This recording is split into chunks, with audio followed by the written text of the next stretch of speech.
esta marcha en favor del INE y lo que va a ocurrir el 27 de noviembre cuando el presidente Andrés Manuel López Obrador encabece esta movilización que desde luego será multitudinaria, refleja que el país está dividido. Basta echarse una asomadita por las redes sociales para ver cómo cualquier tema desata polémica, desata controversias y enfrentamientos, y a veces hasta en las familias hay conflictos en donde hasta se dejan de hablar. El país está dividido, urge una reconciliación, pero pues hoy en día se ve más que lejano. Maestra Rosario Robles, qué gusto saludarla. Muy buenas noches. ¿Hay posibilidades de una reconciliación nacional? Muy buenas noches, me da mucho gusto estar con ustedes otra vez. Un abrazo al Pepe querido. Yo creo que la reconciliación, cuando se trata de un país que está dividido, que está polarizado, tiene que venir del presidente de la República, tiene que venir del estadista, del hombre que comanda el destino de la nación y que es su responsabilidad abonar para que haya puntos de unión, de confluencia, de diálogo en un México que hoy está reclamando necesariamente esto. Y lo digo así porque quiero traer a colación un legado, un ejemplo que debiera tomarse en cuenta mucho hoy en nuestro México, que es el de Nelson Mandela. Nelson Mandela, Oscar, llegó a la presidencia de su país, de Sudáfrica, después de 27 años encarcelado, cuando su pueblo fue masacrado, cuando había una política de apartheid, cuando su familia fue perseguida, cuando los principales líderes del Consejo Nacional Africano estaban exiliados, habían sido asesinados o estaban presos junto con él. Y llegó después de este calvario que lo fortaleció paradójicamente y llegó con una estrategia política muy clara, la reconciliación. Él dijo que sin una Sudáfrica, con una Sudáfrica dividida no habría posibilidad de grandeza. Y tuvo esta visión y esta altura de miras que bien vale la pena hoy recordar. Y él decía en una entrevista que le hicieron en su momento algo que me parece muy interesante. Él decía, cuando me habla el corazón, me dice que un hombre blanco, y estaba refiriéndose a De Klerk, que después lo sumó a su gabinete, fue su vicepresidente, su principal opositor, su principal adversario político, decía él, con el corazón pienso en este hombre blanco y digo que es mi enemigo, pero con la mente pienso que tengo que hablar con él, dialogar con él, porque si no el país va a estallar en llamas. Y yo creo que hoy es lo que se requiere en México.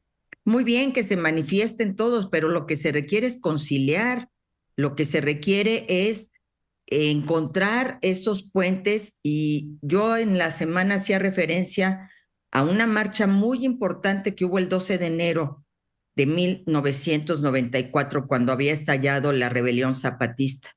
Una manifestación multitudinaria que hicimos todos y todas. No hubo distingos de colores, ni de partidos, ni de personas. A nadie se le señaló, todos marchamos. Y en esa marcha se exigió un cese al fuego, no sé si lo recuerdas, o tal vez estaba súper joven.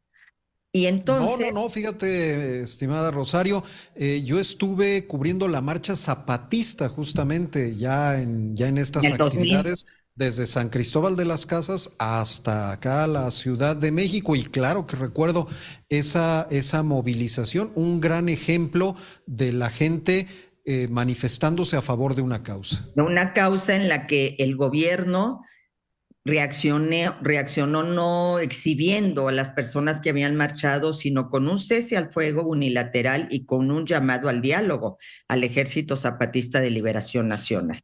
Entonces, evidentemente que yo quisiera que este legado, tanto de la movilización que hemos tenido en México como del propio Mandela, que su ejemplo es a nivel mundial, es un hombre que es fue premio Nobel de la Paz, que está en todos los libros de historia y que nos demuestra que a pesar de la represión que él vivió, a pesar de esta injusticia, él entendió perfectamente que la única manera es reconciliar, y por eso creó la Comisión para la Verdad y la Reconciliación, que eran la cara de la moneda, una de las caras de la moneda y la otra era la reconstrucción y el desarrollo.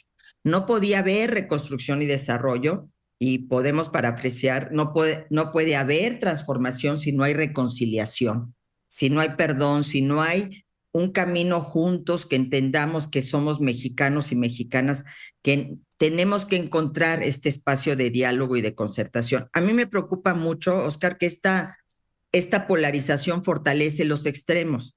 Hoy mismo tenemos en México esta conferencia, pues de la derecha, de la extrema derecha, de esta reunión que se está llevando a cabo, esta cumbre, y entonces se fortalecen estos espacios de extremos, ¿no? Es decir, la extrema derecha contra una izquierda intolerante, y no hay espacios para el centro y para el diálogo y para la comunicación. Entonces, no conviene. Y Mandela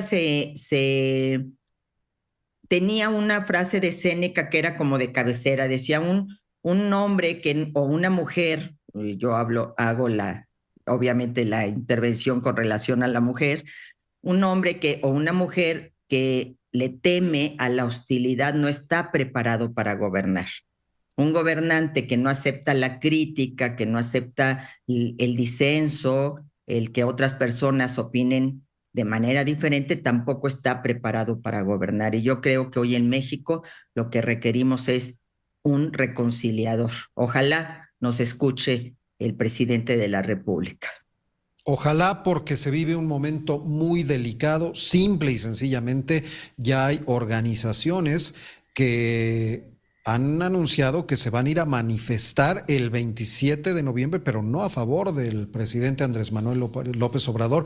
Madres de Desaparecidos, Frena y otras organizaciones que van a estar ahí frente a frente con el riesgo de que cualquier chispita pudiera provocar algo muy desagradable. Ojalá se tome en cuenta este llamado, esta reflexión tan interesante que hoy nos haces, Rosario Robles. Muchas gracias, como siempre. Al contrario, muchísimas gracias. Muy buenas noches. Muy buenas noches. Es la maestra Rosario Robles con estas gardenias editoriales que nos regala como todos. Esta fue una producción de Grupo Fórmula. Encuentra más contenido como este en radioformula.mx.